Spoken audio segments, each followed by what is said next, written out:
E, neste momento, eu peço ao acadêmico Paulo Costa Lima que se dirija à tribuna para pronunciar, em nome do nosso sodalício, o discurso de recepção a Maria Bethânia.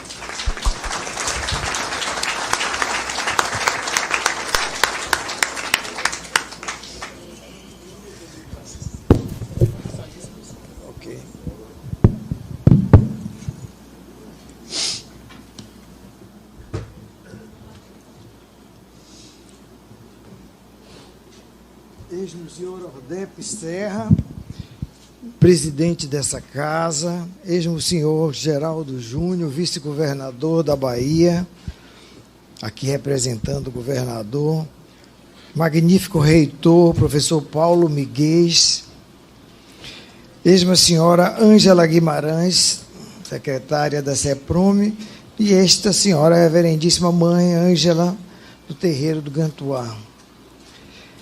Saudando a mesa, eu quero saudar todas as pessoas presentes, muitos amigos, autoridades acadêmicas, autoridades políticas, intelectuais e amantes dessa força da natureza que nós estamos acolhendo hoje.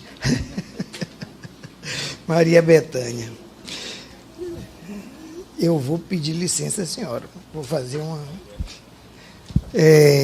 tem aquela música, né, de Caetano, Beta, Beta, Betânia, Beta, Beta, Betânia, Beta, Betânia, Betânia, Beta, Betânia, Betânia, Beta, Betânia, Betânia.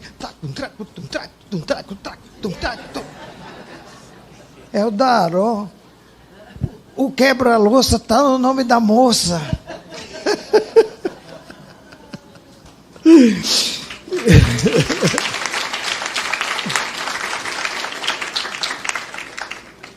Eu amo a voz e o jeito que a voz canta a canção, o jeito que a voz vive a canção. Na verdade, o jeito que a canção vive na voz. A voz se faz canção, a voz é o cérebro que inventa a canção e, ao mesmo tempo, o coração que faz o meu bater junto, olhos nos olhos, ouvindo Maria Bethânia, me transformo em canção. Me peguei imaginando a vastidão do Brasil, na escuridão da noite, uma luzinha que acendia em cada lugar que a voz de Bethânia era ouvida. E aos poucos foram surgindo luzes em todos os recantos, lá nos vilarejos, na beira dos rios da Amazônia, no Planalto Central e por toda a costa brasileira. Em pouco tempo já eram milhões de pontos de luz iluminados por essa voz tão nossa, e deu para ver e deu para ouvir o Brasil em sua silhueta de seriedade, de compromisso e de amorosidade. Falar da trajetória de Maria Bethânia é como acompanhar cada um desses milhões de pontos de luz, que se acendem a partir de mais de 500 canções, mais de 1.900 gravações, 50 álbuns. E diante da enormidade desse universo, eu vou traçar um percurso de fala que prioriza a simplicidade, eu deveria mesmo dizer, a humildade do ouvir. Eu vou falar sobre o ouvir, o meu ouvir. Eu amo a voz. Mas o que é mesmo amar uma voz? Com Freira Urânia. Quando ouço a voz que amo, na verdade eu ouço a reverberação de toda uma série de objetos, voz, amor, que foram me constituindo como capaz de amar. Então tem uma voz lá atrás e uma voz que eu amo. É um diálogo de vozes. Essa voz que eu amo expressa afetos que eu já havia sentido ou que eu desejava sentir. E põe tudo isso em movimento, faz girar. A voz que eu amo sabe coisas de mim que eu não sabia existir. E amando-a, percebo a faltante. Por que outra razão me chamaria? ela me dá sentido. E então eu estou diante da esperança de completá-la e de completar-me com esse amor de audição. Afinal de contas, ouvir é cantar. Sussuarana, por favor. Faz 3 semanas que na festa de Santana o Zezé Sussuarana me chamou pra conversar. Dessa bocada nós partimos pela estrada, ninguém não dizia nada, fomos andando devagar. A noite veio, o caminho estava em meio, eu tive aquele receio que alguém nos pudesse ver. Eu quis dizer, Sussuarana, vamos embora, mas vige Nossa Senhora, cadê boca pra dizer? Por que essa voz sussuarana me captura nós todos? Não é por causa das marcas, eu quase diria, esse cenário de filiação a um Brasil sertão, imaginado por Ekel Tavares e Luiz Peixoto, aliás, 2 flores urbanas, mas estão trabalhando essa tradução. Essa voz me captura porque essa voz ultrapassa essas marcas de cenário, desse cenário, Sussuarana, Bocada, Festa de Santana, ninguém não dizia nada, e instaura uma narrativa afetiva, convincente, com 1000 nuances e trejeitos, né?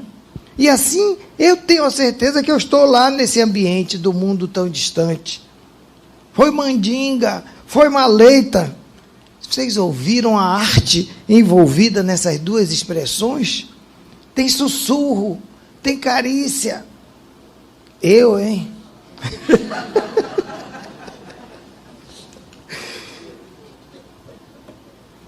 Fatos não existem. A única verdade está no tom de voz. O jeito que a voz canta a canção. A voz é matriz de alteridade, né? É um outro. Ela estabelece uma distância, e essa é uma distância expressiva. Entre tantas coisas envolvidas, a dádiva do timbre é o parâmetro mais desafiador. A pesquisa recente da percepção do timbre vocal mostra que eles nos coloca diante de uma persona. Então, ao ouvir um timbre novo, nós intuímos uma persona. Ali tem uma persona. Nós buscamos entender essa persona, imaginando essa voz como se fosse nossa, como se estivesse soando dentro da gente. Por exemplo, a maravilha de ouvir Onde Estará o Meu Amor, de Chico César, com Chico César ao violão, é um devaneio de encantamento pela ausência e pela presença do amor, as 2 coisas ao mesmo tempo. Mas como é que a voz faz essa construção? Vamos ouvir Onde Estará o Meu Amor.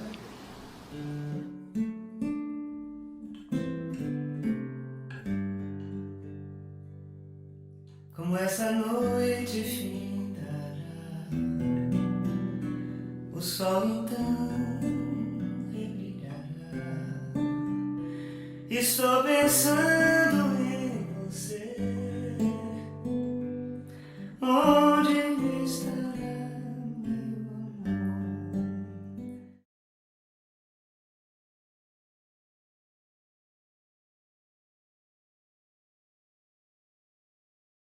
Uma voz que se recolhe e nem quer ser ouvida, ela simplesmente precisa cantar, às vezes crescendo com a melodia. A voz brinca de estar longe e de estar perto desse amor. E é assim que o presente fica. Brinca de quase sumir e de aparecer por inteiro. E faz essa verdadeira mágica que é deixar a voz soando mesmo durante o silêncio, criando uma continuidade expressiva em nossa cabeça. E tudo isso sempre com um tom de voz mais simples, o signo da autenticidade. E a gente chora.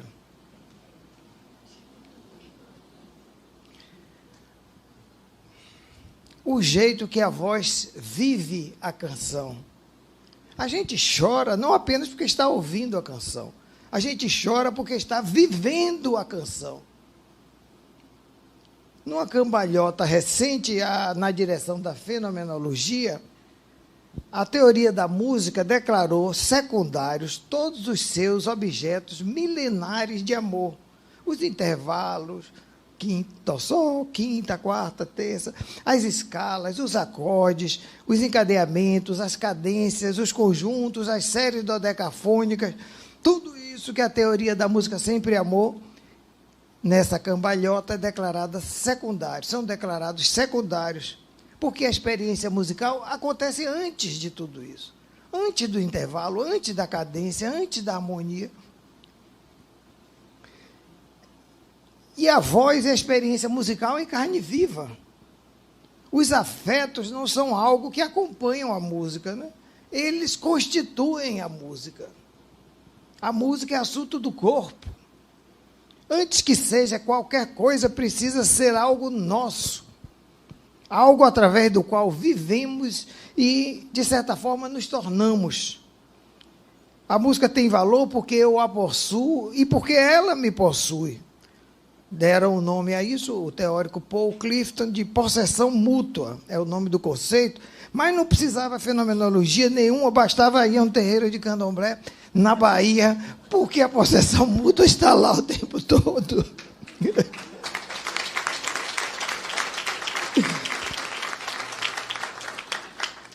Mas essa direção é imprescindível para falar da pesquisa de Maria Bethânia e da pesquisa sobre Maria Bethânia. A voz que vive a canção e que possui e é possuída pela música que cria é também uma voz interpretativa.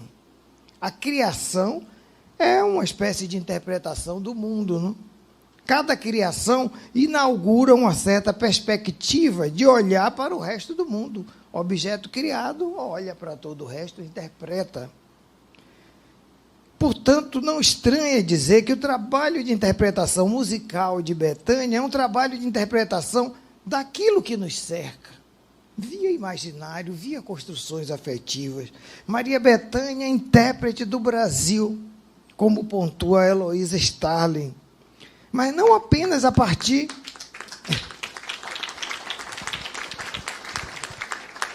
Não apenas a partir de temas e contextos, de forma especial, a partir da modelagem desses imaginários que a sua construção de afetos vocais propicia.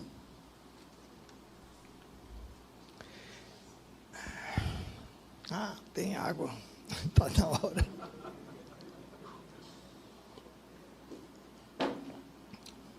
A voz também se envolve com o que poderíamos chamar de expansão da alteridade.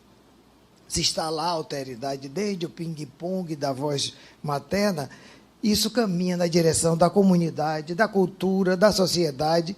Isso cria campos de participação coletiva. A voz faz viver esses horizontes, tem papel central em mesmo dar origem a esses âmbitos.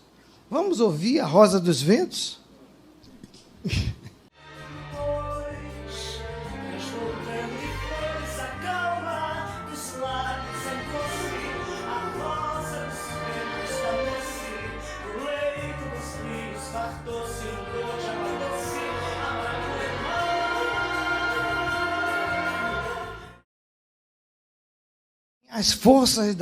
A força das sílabas acentuadas e como elas levam a um acelerando da fala, né?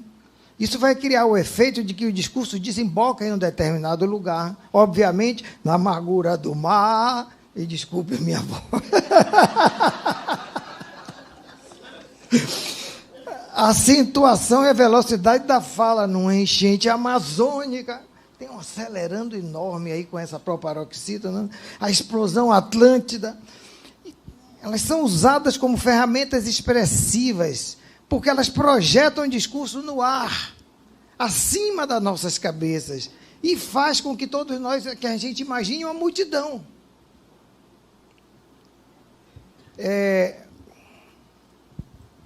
aquela multidão que percebe, ainda que tarde, o seu despertar. E nem estávamos em 2022.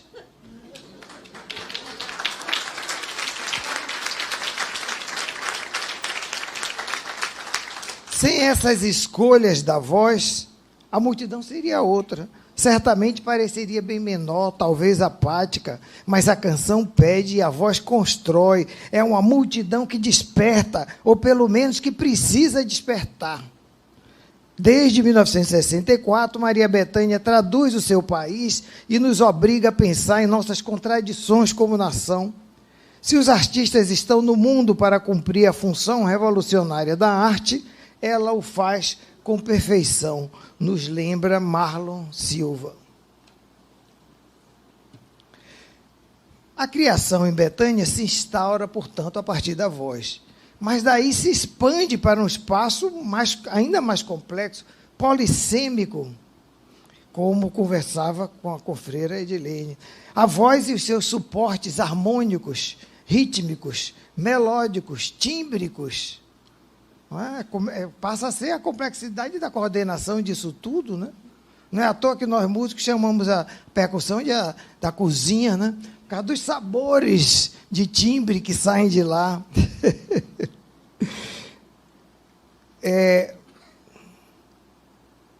Mas também projetada, tudo isso projetado num palco onde o corpo se desloca com toda a sua visualidade simbólica, né? Então, qual é o cerne dessa fala? Qual é o cerne da nossa questão? É a produção de conhecimento em torno da voz expressiva. E no coração da empreitada, há aquilo que eu gosto de denominar de personagem da voz. Nós não estamos falando do personagem do palco, e sim de personagens de som, que é o resultado de um mergulho de inteligência e expressividade nas relações entre verso e música. A música do próprio verso sendo uma de suas fontes mais importantes. Bom, desse núcleo saem esses muitos fios na direção dessa atuação rapsódica de Bethânia, como já foi assim descrita. Uma situação paradigmática é a que encontramos na canção Olhos nos Olhos. Vamos ouvir um pedacinho? Quando você me deixou, meu bem, me disse pra eu ser feliz e passar bem.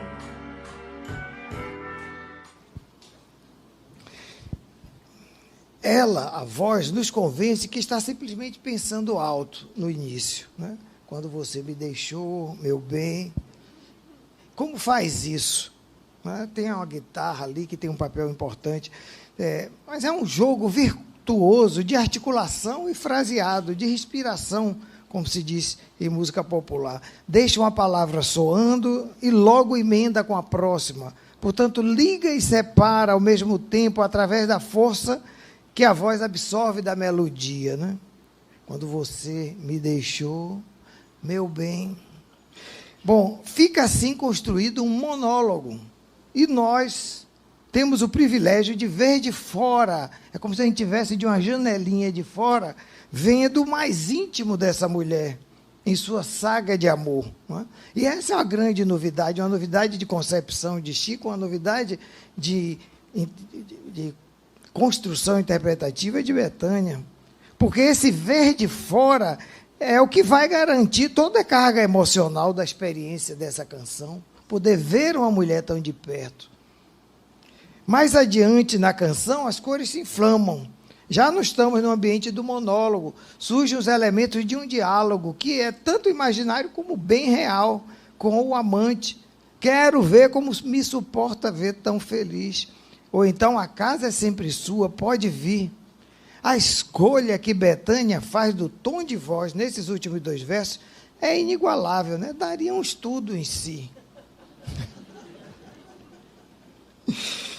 Da mesma forma que o monólogo era velado e nos dava a sensação de intimidade, aqui o diálogo é escancarado, sobe num palco e é aberto ao mundo, mesmo se fosse imaginário. Nós temos, portanto, a impressão de ver essa mulher resplandecendo de emoção. Então, a transição da intimidade para o espaço do diálogo é um sinal de virtuosismo no âmbito da construção disso que eu estou tentando falar como personagem de voz. Houve aí essa transição. Agora nós estamos diante de uma explosão, só que de forma contida, sem exagero e, portanto, mais candente ainda. E distanciamento e aproximação, mas dessa vez, não como na canção com Chico César, dessa vez de cunho narrativo, que não deixa de me lembrar o distanciamento brechtiano, né, do teatro. Isso acende em cada um de nós, seus ouvintes, o desejo de mergulhar nessa viagem de voz. Ao ouvir Bethânia, nos transformamos na canção. O pertencer. A voz expande a alteridade, como já dissemos, e isso caminha na direção da comunidade, da cultura, da sociedade, através da construção de pertencimento. Esse é o desafio. Assume traços e feições do grande outro. O tema do pertencimento é vastíssimo na produção de Maria Bethânia. Que ela é baiana, ninguém duvida. Mas como é que vai entender essa baianidade recôncava? Eu gosto de entendê-la como vocação para o múltiplo, uma espécie de tropicalista van la lettre. Se nutre da tradição, mas se abre para percursos os mais distintos. De Carcará para Noel Rosa foi apenas um passo. E Aracide Almeida viu ali a sucessora legítima na interpretação de Noel Rosa. E isso não é pouca coisa.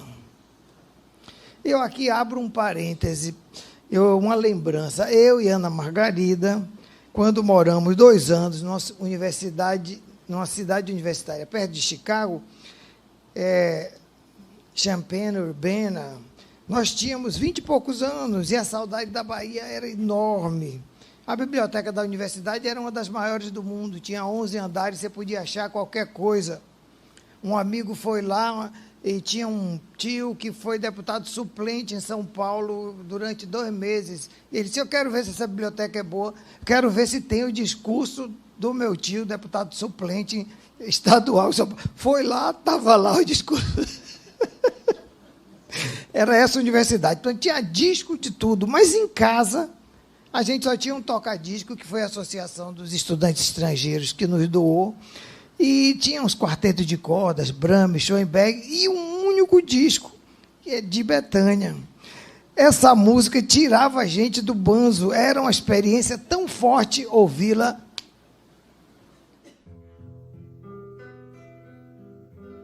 A Bahia da magia, dos feitiços e da fé. Bahia que tem tanta igreja, que tem tanto candomblé.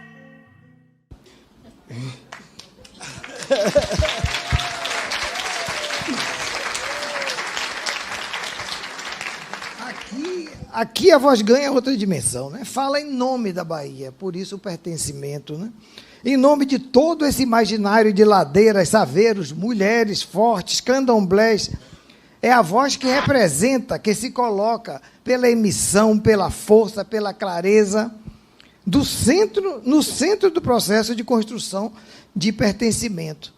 Mas eu retorno ao meu parêntese, porque a gente voltou de Chicago, e nós estávamos aqui já há 1 ano somente, quando a nossa surpresa e alegria, Ana Margarida foi convidada para integrar a banda que acompanhou Bethânia na temporada do show de inauguração do Teatro Maria Bethânia, ao violino.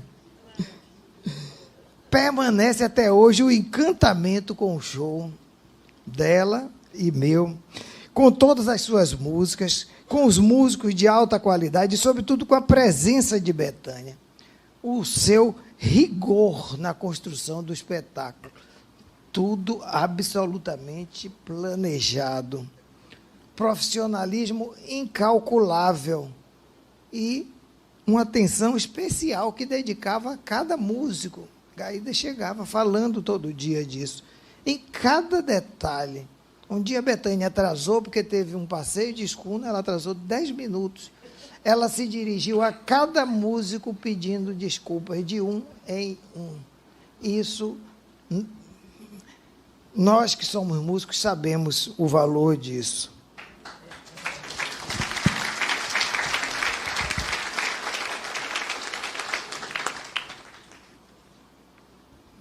Esse foi o Pertencer 1. O Pertencer 2. O Pertencer 2. Falando de Pertencer, a gente não pode deixar de mencionar a canção Carcará. Muitos intérpretes levam tempos para descobrir sua voz, né? Como se diz hoje, estou descobrindo minha voz, leva 10 anos descobrindo a voz. Descobrir uma identidade, né? Bethânia já começou daí, reinventando a identidade nordestina, e foi preciso, inclusive, modular essa voz para desconstruir uma certa visão equivocada que ia se associando a essa estreia nacional.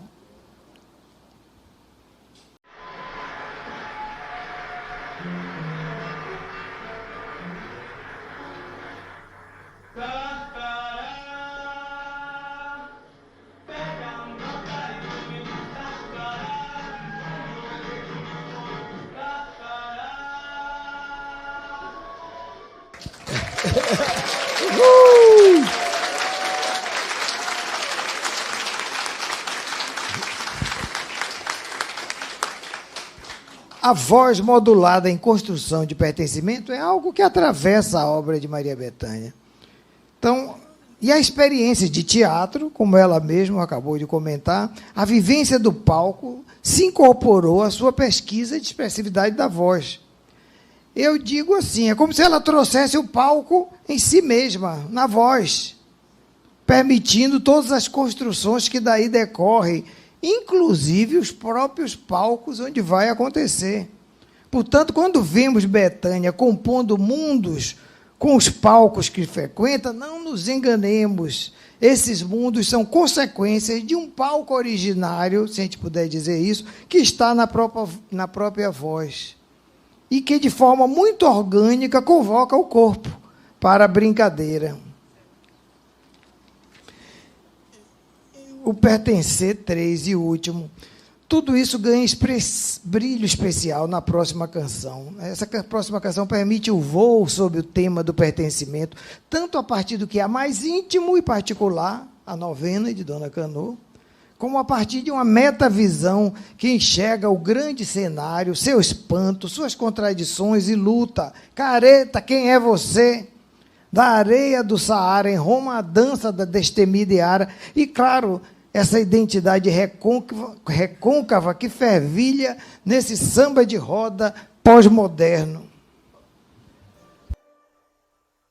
Eu sou a chuva que lança areia do Saara sobre os automóveis de Roma.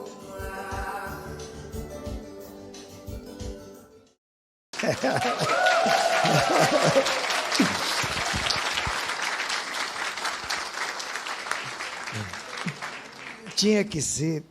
Essa canção é demais, né? Um dia ainda vou fazer uma análise profunda dela.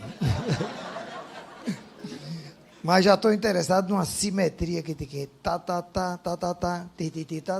tem um ritmo simétrico aí que vive na minha cabeça. Quem não é recôncavo e não pode ser reconvexo.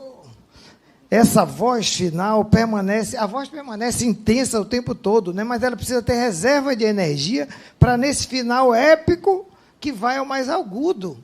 E é o momento do desabafo final, né? Porque isso deve permanecer reverberando em nossa consciência. A mensagem, essa ordem mundial que nos lê a cada instante, também pode ser lida e interpretada por nós, nossas perspectivas. Na verdade, nós, recôncavos, somos a força interpretativa do mundo. E dizemos isso cantando com uma voz que sabe sambar. E essa força interpretativa é também a esperança plena do cultivo daquilo que merece ser civilização brasileira.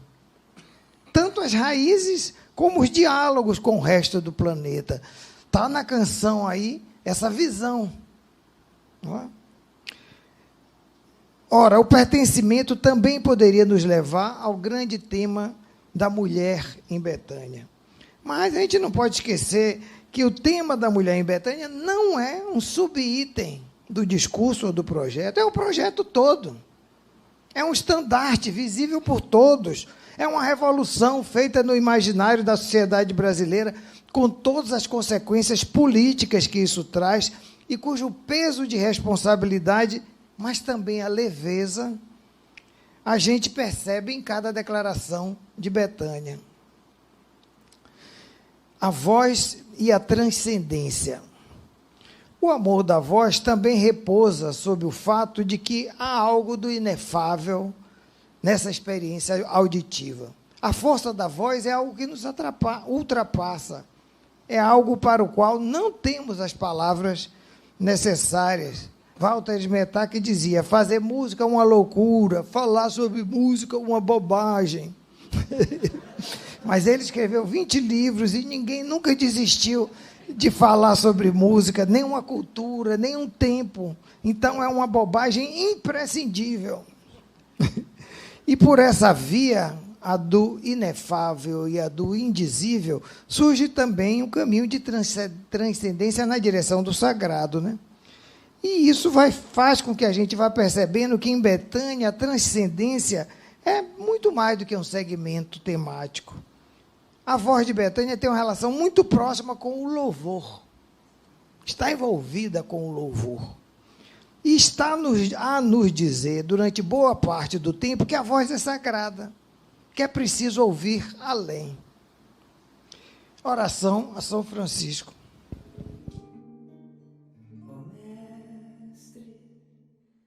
Fazei que eu procure mais consolar que ser consolado.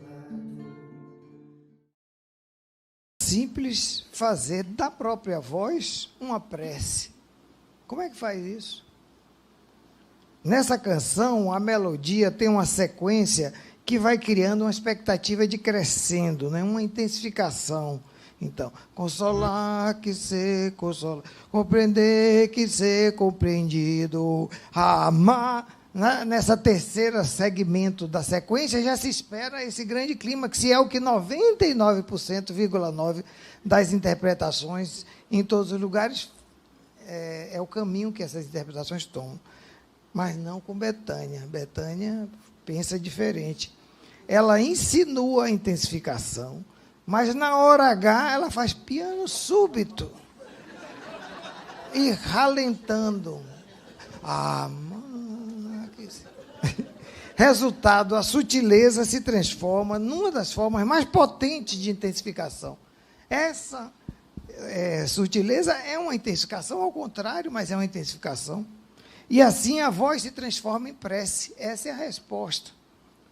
Logo adiante, ela compensa o ouvinte e produz uma intensificação final, que se vive, e, portanto, dá uma ideia do desenho todo. Então, não chega a deixar de lado que havia uma intensificação, mas, brechtianamente, mais uma vez, mostrando que aquilo pode ser apresentado de outra forma e muito mais bonito, muito mais franciscano. A voz e a ancestralidade.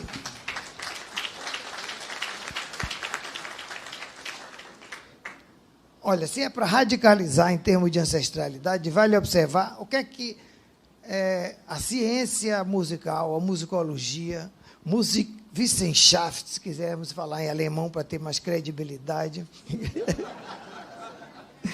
O que é que a Musikwissenschaft sabe hoje sobre o primeiro nome que se tem registro como responsável pela criação de música e canto? Toda a pesquisa arqueológica, ora, são os hinos aos deuses da lua. E quem é essa pessoa? É uma compositora, poeta, cantora e narradora chamada Eneduana, uma sacerdotisa dos deuses Nana e Inanna, na cidade de Ur, 2.300 anos antes de Cristo, portanto, 4.300 anos atrás. Então, se é para falar de ancestralidade ampliada, vamos lembrar desses 4 milênios cantando para a Lua. Nós somos parte dessa grande massa humana de inventores dessa transcendência sonora, e Bethânia está aqui também como uma representante. Agora, na direção da ancestralidade mais próxima, tem muita África no cantar de Bethânia, mas também tem muita Lisboa Velha, muito Santa Amaro, muito São Salvador, e eu escolho uma dessas perspectivas como ilustração. Na canção Oração à Mãe Menininha, o gesto principal remete a uma oscilação entre 2 pontos melódicos. Tem um ponto alto, que é a sílaba ai, e um ponto baixo, que é na sílaba mãe, né? Ai, minha mãe. Portanto, é como se a canção começasse com um mergulho reverencial, uma saudação, um gemido, que vai até o fundo do peito, né? Ai, minha mãe. Entre esses 2 pontos, o agudo e o grave, a canção vai se desenrolando e nós vamos ouvir como. Tá no ar, o sol mais brilhante. Tá no canto a beleza do mundo.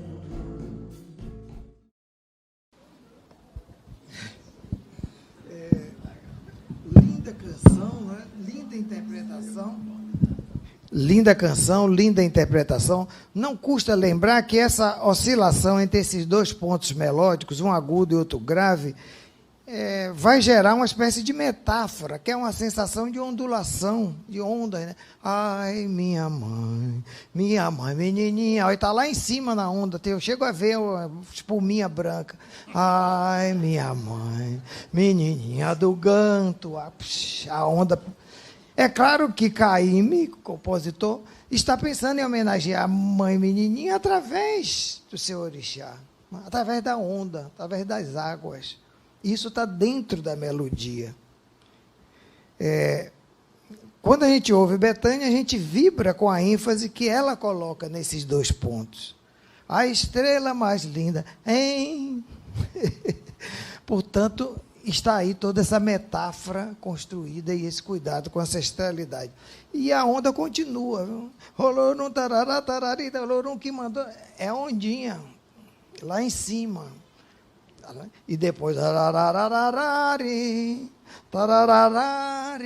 tudo onda. Caymmi, a gente sabe, né? Agora, a coisa mais curiosa que tem é que a gente também podia pensar em Ave Maria. Portanto, 2 arquétipos femininos, Nossa Senhora e Oxum, na cabeça de Caymmi.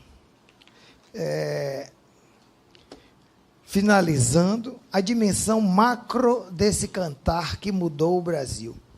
Por que a voz de Bethânia mudou o Brasil? Ora, por causa do impacto da sua presença no palco da música popular brasileira, com tudo que ela trouxe de autêntico, de representativo, mas, sobretudo, em torno de uma afirmação radical da liberdade de criação de uma individualidade que canta. No eixo móvel entre a abertura de mundos expressivos e a necessidade de cada um deles, a necessidade, a autenticidade de cada um deles, como parte imprescindível de uma interpretação do Brasil.